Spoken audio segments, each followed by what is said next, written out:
저도 이제 입장을 바꿔놓고 생각을 해보면 이 성과 내가 사랑의 결실을 맺을지도 모르고 중간에 끝날지도 모르는데 괜히 목사님이나 주변에서 얘기했다가 끝나면은 끝나면은 좀 그렇잖아요. 그러니까 시작할 즈음에 말한다는 것은 좀 어렵다는 것은 이해는 하거든요. 그렇기 때문에 결혼 날짜를 약속을 딱 우리 결혼하자라고 그러고 이제 오는 거예요. 그럴 때 제가 지금까지 몇 명의 그 젊은 그런 사람들을 그 상담을 해줬다가 다 결혼을 해버렸어요. 다. 너희들 결혼하면 안 좋겠다라고 말했던 몇 명의 사람이 있었거든요. 너희들 결혼하면 안 좋겠다라고 몇 명의 사람인데 다 결혼해버렸어요. 그냥 결혼을 하는 것까지는 좋은데 결혼 이후에 둘이가 살다가 목사님이 결혼을 반대했다라고 서로 이야기를 했던 것 같아요. 그래서 결혼한 이후에 한 2, 3년 후에 저를 찾아와서 목사님 그때 저희 결혼 저희 아내한테 들어보니까 저랑 결혼한 거 반대했다고 그러시던데요. 이런 식으로 대답. 나는 이제 또 결혼 반대하지 않아야겠다. 그러니까 참된 선지자가 되는 것을 포기하는 게 훨씬 낫죠. 안 그렇습니까? 어차피 결혼할 거, 그리고 어차피 원망 들을 거, 왜 그렇고 제가 왜 그런 그 함정에 들어갑니까? 그렇지 않아도 스트레스 받으니. 그러니까 난 대답을 안 해요. 그냥 잘했다라고 이야기하고 말이죠. 이게 이제 거짓 선지자가 들어가는 첫 번째 지름길인 것이죠. 그래서 이제 저는 그렇게 이제 불신자나 현격하게 안 되는 배우자감을 데리고 들으면 그냥 저는 해라.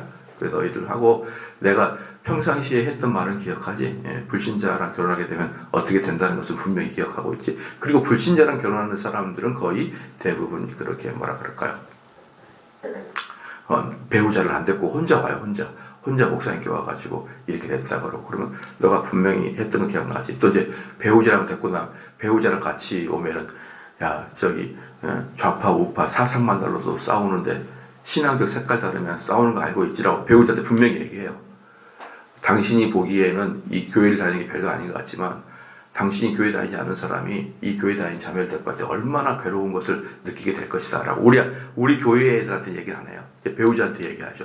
분명히 말하는데 장난 아닐 거다. 그리고 당신의 아내가 당신이 교회를 못 나가게 하거나 이런저런 봉사를 하게 되면 당신의 아내가 엄청 괴일 거다.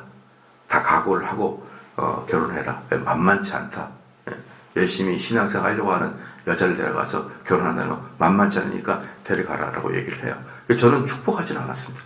그래서 절대 축복하지 않아요. 그리고 심지어 이제 저희 교회 예를 들어서 저희 교회 부모가 이제 자녀를 결혼시키는데 그 자녀의 배우자가 불신자다.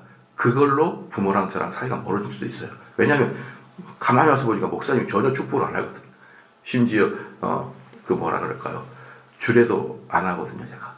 그러니까 그걸로 정말 서운해해요. 그래도 제가 지금까지 목사님 섬기고 그랬었는데 근데 저는 축복할 수가 없어요.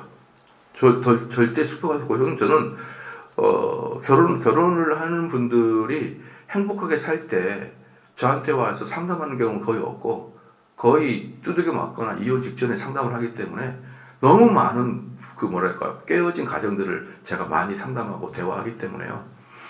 그들의 미래가 보여요. 그들의 미래가 보이기 때문에 어떻게 그걸 축복을 해줄 수 있고 어떻게 그 불신자 배우자를 데리고 온 사람에게 불신자하고 목사가 만났잖아요. 다른 목사는 모르겠어요. 제가 불신자 만나면요. 얘하고 단 10분도 있고 싶지가 않아요. 단 10분도. 그렇기 때문에 저는 지금까지 말을 많이 했고 또 여기는 혹시 여러분들 중에 여러분의 자녀들이 불신자랑 결혼하면 아예 저한테 인사시키지 마세요. 진심이에요. 이건 여러분에게 경고하려고 하는 게 아니에요. 저는 그들에게 축복할 수 있는 주례를 못해요. 어떻게 영적으로 죽어있는 자하고 성도와 같이 결혼하는데 제가 축복을 해요. 제가 100번, 1000번 이야기합니다. 불신자랑 결혼할 거야 혼자 살아라. 그게 오히려 행복하다. 100배나 행복하다. 여러분 믿으시죠? 그래서 여러분의 자녀들이 혹시 불신자랑 결혼한다 그러면 아예 그냥 결혼하라고 하세요. 그리고 저한테는 데려오지 말고 주례시키지 말고 그래주면은 땡큐 할렐루야 하겠습니다. 알겠죠? 또 무슨 억울할 거예요. 예. 근데 저는 지금 정말 그런 축복이 안 나면 어떡합니까? 그래서 어쨌든 이런 방식으로 뭐라 그럴까요? 선지자들은 점점 예민한 곳에 들어가고 싶지 않죠. 그렇기 때문에 400명의 선지자들이 아합이 무슨 얘기를 들을 것인가를 즐거이 들을 것인가 알기 때문에 그대로 답변해 주는 거예요. 아합이 뭘 원하십니까? 뭘 원하죠? 옆에 그 동쪽 땅에 있는 길르앗 라못을 점령해서 그 길르앗 라못을 자기들의 어떤 뭐랄까요? 그 성지로 삼고 길목으로 삼고 거기를 차지하려고 하는 마음으로 야망으로 가득 차 있는 거예요. 여기서 보면은 하나님께서 이제 이거 길르앗 라못을 점령하려고 하는 아합이요. 그 아합을 진멸하거든요. 하나님께서.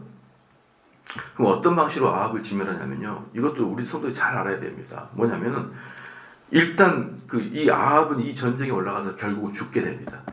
그렇기 때문에 하나님은 아합에게 벌을 내리려고 어떤 계획을 잡고 있냐 그러면은 마귀들이 첫 번째 아합의 탐욕심을 그대로 내버려둬요. 아합의 탐욕심을 그대로 내버려두고 두 번째는 뭐냐 그러면 결정적으로 이 아합이 죽게 되는 것은 뭐냐 그러면은 거짓 선지자들의 명확한 거짓된 축복 때문에 죽게 되는 거예요.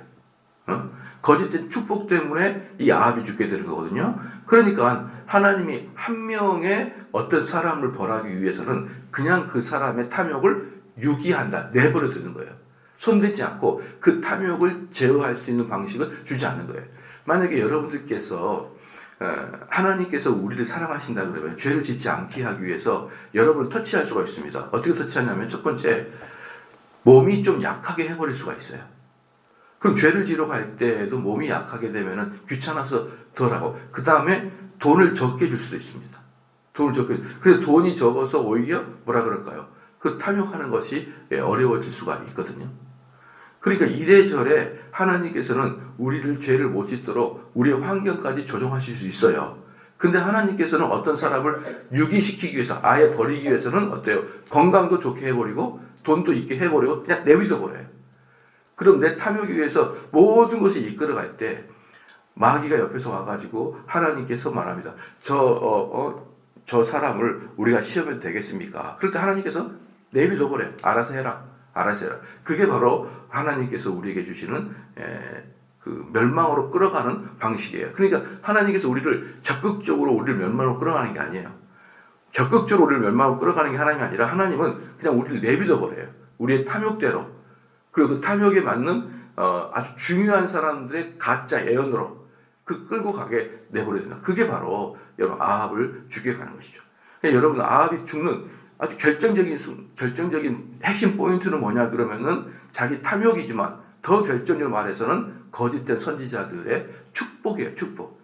이게 아합을 죽게 만듭니다. 그래서 20에 보십시오. 이제 보소서 여호와께서 거짓말하는 영을 왕의 모든 선지자들의 입에 넣으셨고 또 여호와께서 왕에게 대하여 재앙을 말씀하셨나이다 하니. 그래서 여기서 미가야 선지자는 당신 지금 400명의 거짓 선지자들 때문에 지금 머리가 그들에게 포위를 당했습니다. 이 뜻이에요. 그러나 하나님께서 나에게 보여준 것은 당신은 죽습니다. 이것을 미가야가 여기서 선포하는 거예요. 그러니까 23절에 그나아나의 아들 시드기야가 가까이 와서 미가의 뺨을 치며 여호와 이르되 여호와의 영이 나를 떠나 어디로 갔어 네게 말씀하시더냐 하는지라 라고 이렇게 말하고 있는 것입니다. 여기서 이제 갑자기 그 시드기야가 누굽니까? 지난주에 말씀드렸던 거짓 선지자 400명의 우두머리가 시드기야였잖아요. 그러니까 시드기야가 400명의 거짓 선지자들과 함께 기도도 해보고 토론도 해봤겠죠. 그러면서 왕인 아합에게 올라가셔서 그것을 하나님이 당신에게 손에 줬습니다. 라고 이제 예언을 해준 거죠. 근데 그렇게 예언을 딱 끝났는데 미가야라는 선지자 나타나가지고 당신 그 400명이 가짜입니다. 이렇게 얘기한 거예요. 400명이 가짜고 당신 올라가면 죽습니다. 이야기를 하니까 이 거짓 선지자 대왕인 시드기야가 뺨을 팍 때리면서 여기서 뭐라고 하는 거냐면요. 여호와의 영이 나를 떠나 어디로 가서 네게 말씀하시더냐 하는지라 이렇게 그냥. 그러니까 아이고 우리들이 전부 다 영감 받았던 그 여호와의 성령의 영이 우리에게 말씀하시는 것은 다 가짜구만. 너만 진짜네. 너만 진짜야. 우리 400명은 다 가짜네. 이렇게 한 거예요. 이렇게 한 것입니다. 근데 여러분, 제가 고린도전서 11장 13절 15절 읽어드릴게요. 고린도전서 11장 13절 15절을 제가 읽어드리면요. 그런 사람들은 거짓 사도요, 속이는 일꾼이니 자기를 그리스도의 사도로 가장하는 자들이다. 그랬거든요. 자기를 그리스도로 가장하는 자들이라. 이것은 이상한 일이 아니니라. 사탄도 자기를 광명의 천사로 가장하나니, 그러므로 사탄의 일꾼들도 자기를 의의 일꾼으로 가장하는 것이 또한 대단한 일이 아니라 그들의 마지막은 그 행위도 되리라. 이게 이제 고린도서 11장 13절 15절 말씀인데요. 이 말씀의 의미는 뭐냐 그러면요. 여러분, 이 말씀의 의미는 뭐냐면요. 자기가 이제 예를 들어서 자기가 거짓 사도인데 참된 의의 사도로 자기를 그렇게 과장하고 바꾸게 보이게 할 수 있다. 그런 뜻이 아니에요. 자기는 거짓 사도인데 참된 선지자처럼, 참된 주의 종처럼 가장한다. 그런 뜻이 아닙니다. 이건 뭐냐면요. 사탄이 광명한 천사로 변해서 사도들, 선지자들 속에 들어가가지고 말을 한다 뜻이에요. 그러니까 이게 두려운 게 뭐냐면, 그럼 이 말씀을 전하는, 예를 들어서 시드기야 같은 사람들, 400명의 그 가짜 선지자들 있잖아요. 이게 무서운 게 뭐냐면, 자기들은 참된 하나님 말씀을 듣고 전파하는 자라고 생각하고 있는 거라고. 그러니까 이 사람 자체가 나는 속으로는 가짜인데 겉으로는 진짜인 척하는 그런 게 아니라니까요. 그게 아니라 가짜 영이 임해서 사단인데, 그 사탄이 거짓의 영인데 광명한 천사로 변하여서 나에게 그 말씀을 주시고 나에게 그 사역을 지지해 준단 말이에요. 그렇기 때문에 여기서 우리가 여러분 알아야 될 게 뭐냐면요. 사탄이 여러분을 지배하게 되면요. 내가 사탄의 지배하고 다가올 걸 전혀 몰라요. 그게 무서운 거예요. 사람이라는 것은요. 정상적인 사람은 자기가 말하는 것을요. 자기가 말하는 것과 정반대로 이렇게 삶을 진행하는 거 있잖아요. 정상적인 사람은 이걸 되게 어려워해요. 그러니까 양심이 특별히 깨끗한 사람 말고 정신병자가 아닌 사람이잖아요. 다중인격이 아닌 정상적인 보편적인 사람들은 자기의 철학과 자기가 하는 말과 반대로 살아가는 완벽한 내로남불의 삶을 살아갈 수가 없다니까요. 정상적인 사람은. 저는 그래가지고 지금 정치인들이 자기가 야당이었을 때는 이렇게 얘기했다가 자기가 여당일 때는 전혀 반대로 이렇게 외치고 이런 걸 보면요. 얘네들이 정신병자인가라는 생각을 하는 거예요. 저는. 그러니까 정치인들을 보면은 상식적인 사람들이 할 수 없는 그런 이 말들을 자기가 야당일 때는 막 이렇게 했다가 자기 여당일 때는 반대로 얘기하고, 자기가 여당일 때는 막 이렇게 얘기하다가 자기가 야당 되면 막 이렇게 하고. 그 사람들은 쉽게 말하면 인두꺼, 얼굴이 두께가 엄청 두꺼워가지고 양심을 잃어버리는 같은 사람들이 현대 정치판에서 그 각 정당의 우두머리인 거예요. 그러니까 이 사람들은 정상적인 사람이 아니라 정신병자가 아니면은 양심이 화인 맞은 정도의 사람이 돼요. 왜냐 그러면요. 여러분 제가 여러분들 정치하는 사람들 봤겠지만 어제의 적이 오늘의 원수가 되고 어제의 원수가 오늘의 적이 되는 건 순식간입니다. 정치판에서는. 그렇잖아요. 그리고 제가 아는 많은 사람도 정치를 하다가 어떤 일이 발생하냐면은 A라는 그 리더가 있는데 그 밑에 B, C, D, E 여러 명이 있어요. 그들의 경쟁 상대, 그들이 경쟁을 해가지고 한 명이 발탁돼가지고 A 밑에서 일을 하거든요. 근데 이 사람이 일을 할 때 엄청나게 자기 보스한테 열심히 다하고 인생을 다하고 돈을 다하고 충성합니다. 근데 보스는 또 그 다음에 B를 딱 선택해요. 그러니까 어제까지 그렇게 나의 주인이었던 그분이 하루아침에 나를 내팽개치고 B를 딱 다시 써서 쓰는 게 정치판이에요. 그래서 그것을 정치판 그래, 정치판. 그래서 정치판은요, 그게 없어요. 의리 이런 게 없어요. 그때 나를 위해서 열심을 다하고 인생을 다 바친 사람을 하루아침에 걷어차서 B를 선택할 수 있는 게 정치판이에요. 그런 과정을 거쳐 당대표가 되고 가장 위까지 올라오기 때문에 정상적인 사고를 가진 사람들은 그 자리를 여러분 버텨내지 못합니다. 버텨내지 못해요. 제가 알고 있는 정치하는 사람들이 몇 명이 그렇게 자기 주군에게 열심히 하다가 지금은 백수예요, 백수. 많아요, 백수가. 아무도 찾아주지 않아요. 너가 촉이 떨어지고 돈이 떨어지고 사람과 대인관계가 떨어지고 서서히 그러면은 또 신진 세력들이 몰려오면 애를 그냥 차고 애를 합니다. 백수예요, 백수. 정치 그 다음에 백수예요. 정치하는 사람이 뭐 할까요? 주군한테 떨어지고 나면. 그러니까 이런 비정상적인 사고로 평생을 살아온 사람들이 당대표가 되어서 가장 높은 사람이 될 거 아니에요? 그러니까 그들이 하는 말은 어때요? 인두급이에요. 이 말했다가 이 말 바꾸는 것은 아무것도 아니에요. 저는 이런 식의 그 어떤 뭐라 그럴까요? 이런 식의 사람들은 어때요? 그 정신적인 문제가 있거나 사단에 휩싸였다 보는 것이죠. 여기서 지금 그 400명의 거짓 선지자의 가장 큰 두려운 건 뭐냐면 자기들이 이렇게 이야기하는 것을 우리가 왕한테 아부하고 있다 이 마음이 안 든다 이 마음이 들면 이 400명의 선지자들 중에서도 어떤 사람들이 양심 고백을 할 수가 있어요. 그냥 일반적인 자연 환경 속에서도요. 나는 사실은 이런 위치를 통해서 내가 먹고 살기 위해서 내가 죽지 않으려고 왕에게 이렇게 좋은 말을 했습니다. 이렇게 말할 수 있는 사람이 있어야 되는 거예요. 그래서 400명 전체가 신념을 가지고 하나님이 자기들에게 확신을 주셔서 말하고 있는데 그게 뭐예요? 거짓된 사도, 아니 거짓된 영이 마귀가 광명한 채소로 변해서 그 사람들 입을 통해서 말하더라는 것이에요.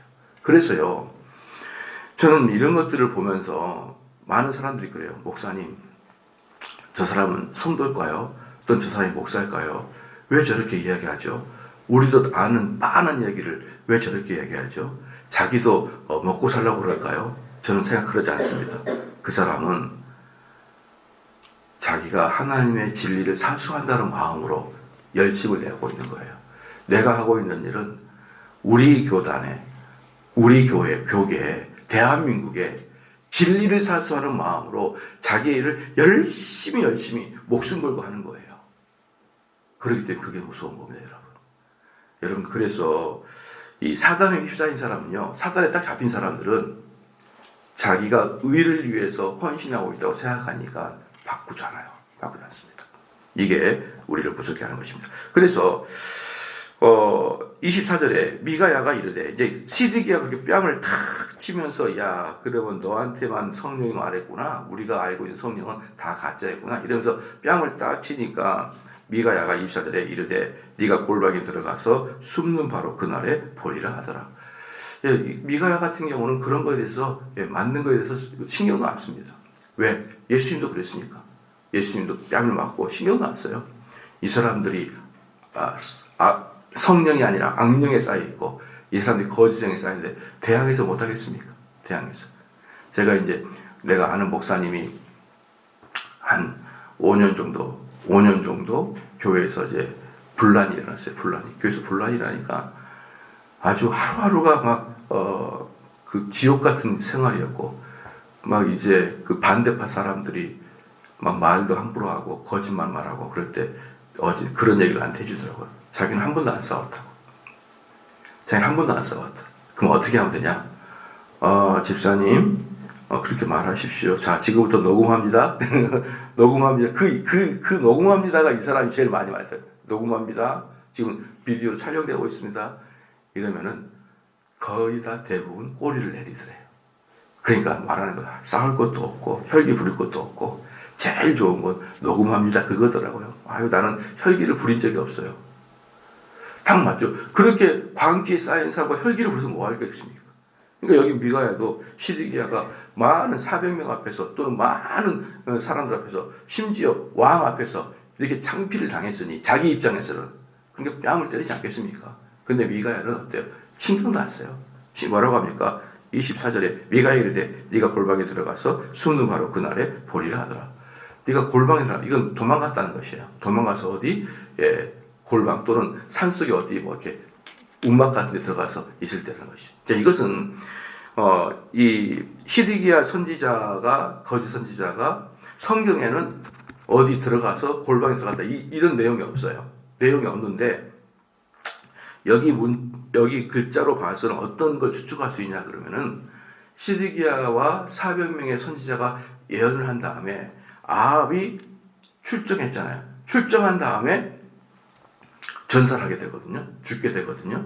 근데 이때 미가야가 걔 나가면 죽는다 이렇게 예언했거든요. 그러니까 걔가 근데 나가서 죽었어요. 그러니까 근데 그 궁궐에 누가 살아 있습니까? 아합의 아내 이세벨이 살아 있어요. 이세벨이 보통 여자니까. 그래서 이세벨에 의해서 이 남자가 어때요? 사형을 당하게 된 거예요. 그럴 때 이 남자 시드기야가 도망가서 어디 산속 움막 속에 들어가게 된 거라고 추측이 됩니다. 다른 역사적 사건은 없지만 요 말씀을 근거로 추측해서 본다 그러면 이세벨에게 쫓겨나서 어디 산속에 들어가서 숨어 있을 때 그때야 네가 비로소 내가 가짜구나. 내가 가짜였고 미가야 선지자가 진짜였구나. 그때 네가 느끼게 될 것이다 라고 말을 해주고 있습니다. 그래서 24절에 미가야가 이르되 네가 골방에 들어가서 숨는 바로 그날에 보리라 하더라. 25절에 이스라엘 왕이 이르되 미가야를 잡아 시장 아몬과 왕자 요아스에게 끌고 들어가서 그러니까 아합 왕이 미가야를 딱 잡았어요. 딱 잡아가지고 그 어떤 그 성에다가 딱 넣습니다. 그 성 미가야를 잡아 시장이죠. 이 시장이 뭐냐면은 성주 또는 그런 거예요. 성주, 성의 어른, 성의 잡아 시장 아몬과 왕자 요아스. 그러니까 성의 성주 또는 시장에게 끌고 가서 얘를 여기다가 이 성에 있는 감옥에다가 집어넣어라 이렇게 얘기한 것이죠. 그래서 26절에 왕이 이같이 말하기를 이놈을 옥에 가두고 내가 평안히 돌아올 때까지 고난의 떡과 고난의 물을 먹게 하라 하셨나이다 하니. 그러니까 이 사람이 이 아합 왕이 즉시 이 미가야 선지자를 데리고 그 근방에 있는 그 성에다가 집어넣고 그 감옥에 넣는 그 이유는 뭐냐 그러면요. 이 녀석이 계속 떠들어봐야 전쟁 나가기 직전에 사기만 떨어지지 유리할 게 없거든요. 그러니까 곧바로 잡아가지고 감옥에다 넣어놓고 뭐라고 하냐 그러면 고난의 떡과 고난의 물을 먹게 하라. 이 고난의 떡과 고난의 물을 먹게 하라. 이걸 우리나라 말로 뭐냐면은 콩밥 좀 먹여라. 이거예요. 콩밥 좀 먹여라. 얘 감옥에 넣을 테니까 내가 돌아올 때까지 콩밥 먹이고 있어. 이 말이에요. 그러니까 이 사람은 이제 끝나고 와서 이 미가야를 당당하게 죽이겠죠.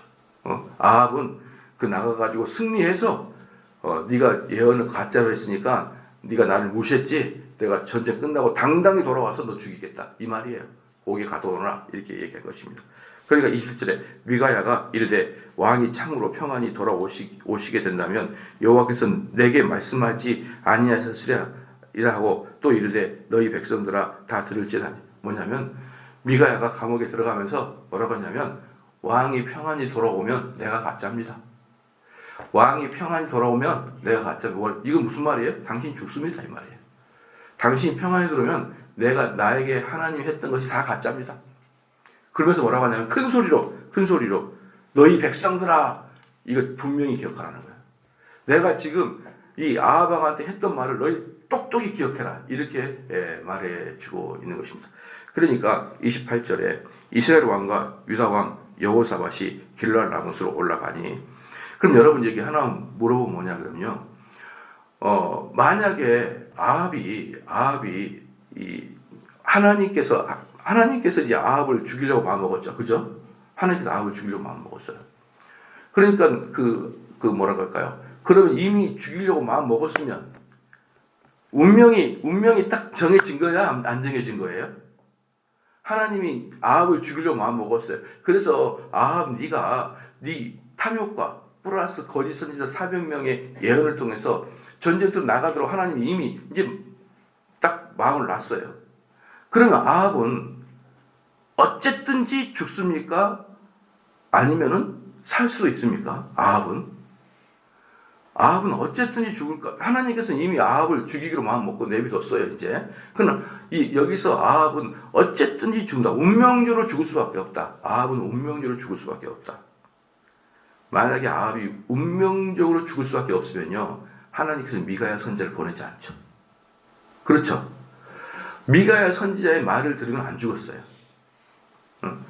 그러니까 하나님께서는 마지막에 아합을 내비둬도 그래 네가 죽음의 자리를 가라, 그렇게 마귀의 속상에 끌려가라 라고 허락을 해줘도 마지막까지 어때요?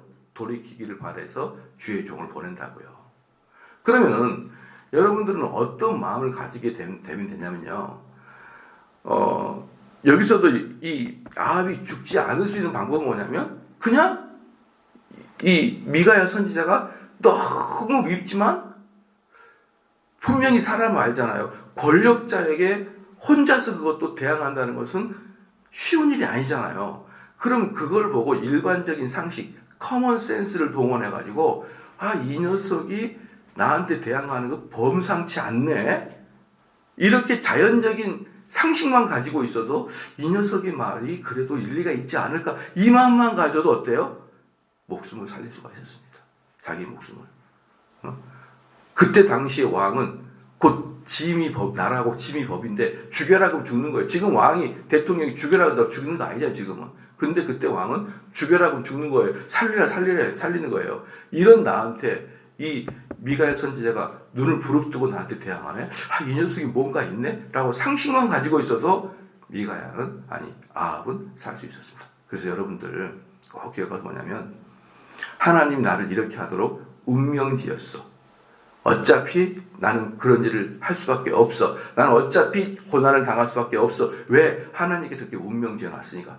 땡입니다, 땡.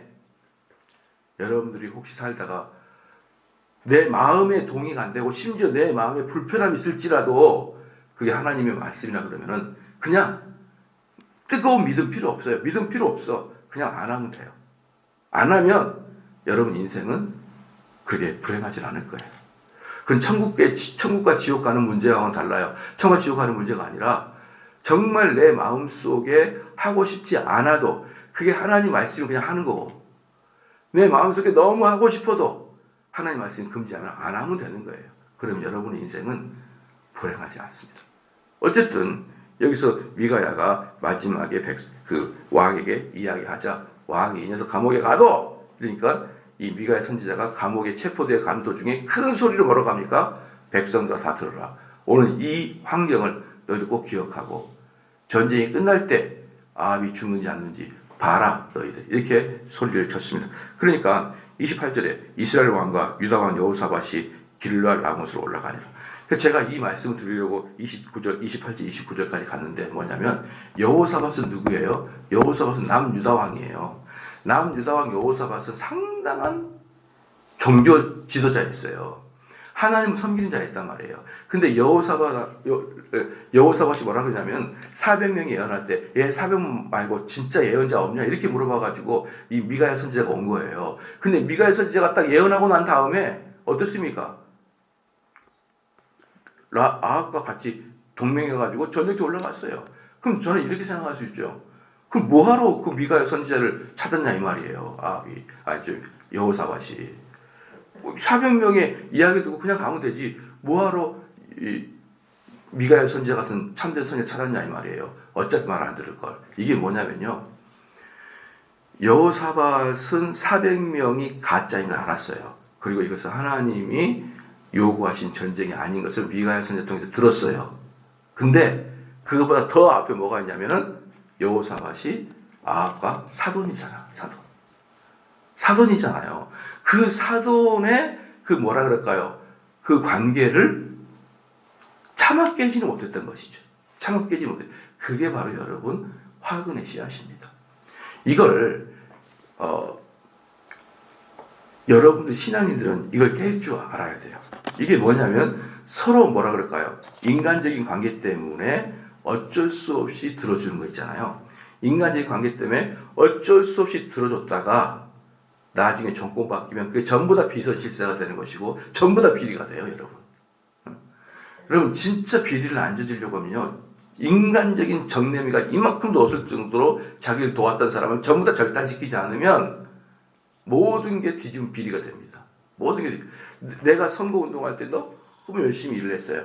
이 사람이 너무 열심히 했는데 한 1년 동안 너무 열심히 일을 했어요. 근데 내가 너무 안타까운 거예요. 근데 보니까 아들이 한 명 있어요. 근데 백수예요. 야 저기 내가 자리 안 내줄 테니까 거기 와라. 5급 특채로 한번 와라. 어차피 특채는 시험 보고 오는 게 아니라 지도자의 사인이 온 이렇게 들어간 거면 많잖아요. 그럼 그걸 전부 다 요즘 말로 뭐라고 합니까? 낙하산 이렇게 얘기해서 정권 끝날 때 전부 다 감옥 가요. 근데 여러분 보십시오. 정대훈이라는 사람을 대통령을 시키기 위해서 저 사람이 1년 동안 자기 주머니 털어가지고 열심히 일을 했는데 어떻게 인지상정 그 사람을 봐줍니까? 그냥 가라고 할 수 없잖아요. 자기 돈, 시간, 열정 다 맞춰가지고 한 명을 대통령 만들었는데 모른 척 한다? 말이 안 되죠. 그러니까 네 아들 요즘에 힘들고 그래 한직이긴 하지만 거기 그래도 아무도 몰라. 거기 그냥 특채로 한번 들어가봐. 이렇게 하는 게 인지상정 아니에요? 그게 다 불법이에요. 그게 불법이라고. 그러니까 인지상정, 인간의 정 이게 없이 어떻게 인생을 살 수 있습니까? 라고 해가지고 덜커덩 딱 물었던 것이 여호사밧의 행동입니다, 여러분. 예. 그래 올라가는 거 하나님의 뜻이 아닌 것 같아. 미가야 선지자가 맞는 것 같아. 그래도 우리는 뭐니까? 사돈이니까. 어떻게 하겠어요? 사돈이 이렇게 결정한 거 내가 가서 도와야지. 근데 보십시오. 29절에 이스라엘 왕이 누굽니까? 아합왕이에요. 아합왕이 여호사밧에게 이르되 나는 변정하고 전제도 들어가려 하노니 당신은 왕복을 입으소서 하고 이스라엘 왕이 변정하고 둘이 전제 들어가요. 뭐냐면 이거예요. 우리가 남북이 합쳐졌으니까 둘 중에 하나가 왕이 돼야 됩니다. 둘 중에 하나가 지도자가 돼야 돼요. 근데 여호사밧 사돈 당신이 지휘를 하고 나는 당신 부하로 참전하겠습니다. 이렇게 아합이 이야기한 거예요. 이건 사실 뭐예요? 왕복을 네가 입고 화살바지 네가 해라 그 뜻이에요. 왜 그랬을까요? 왜 이 사람이 아합이 화살바지 네가 하고 나는 왕복이 아니라 일개 장수의 복을 입고 나가는 거예요. 이제 아합 왕은 장수의 복을 입고 나가지만 왕의 복은 여호사밧이 입었어요. 왜 그럴까요? 아합의 왕 속에 미가야 선지자 말이 걸리거든. 미가야가 진짜 같거든. 그 400명 다 자기한테 아합도 알아요. 아합도. 그러니까 덜컥 나가려고 하니까 미가야의 경고가 생각나니까 당신이 왕복을 입으소서. 내가 부하의 옷을 입겠습니다. 여러분 제가 수없이 얘기지만 아합을 받기를 좋아하는 사람도 진짜와 가짜가 누구지 본능적으로 압니다. 알아요. 그렇기 때문에 여러분들이 사람과 대인관계를 때문에 진리를 바로 전하지 못하고 이리 등굴 저리 등굴 이렇게 빠져 저렇게 빠져 그 사람의 마음에 상처를 내지 않고 생채기를 내지 않으려고 둥글게 하잖아요. 다 알아요. 여러분이 가짜라는 걸. 그게. 근데 그들과 관계가 때로는 부담스럽고 부딪히는 한이 있어도 이게 옳다라고 말할 때는 사람들이 여러분을 싫어할지라도 속으로 여러분의 이야기가 계속 귀에 맴돌아요. 이 원리를 여러분이 안다 그러면 우리가 사람에게 좋게 하랴 하나님께 좋게 하랴 하나님께 좋게 하게 되면 사람들에게도 존경받아요. 근데 사람에 좋게 하게 되면 여러분을 무시하게 돼 있어요. 누구나 가볍게 여기고 속으로 아이고 이놈도 가짜네. 가짜야. 그래서 여기서 아합이 그냥 딱 출전하려다 보니까 미가야 선지자 이야기가 빡 드니까 아이고 나는 왕의 옷을 안 입겠습니다. 당신이 왕을 하시고 난 당신의 부하로 출전하겠습니다. 그렇게 해가지고 그럼에도 불구하고 결국은 아합은 죽게 되는 것이죠. 기도하시겠습니다.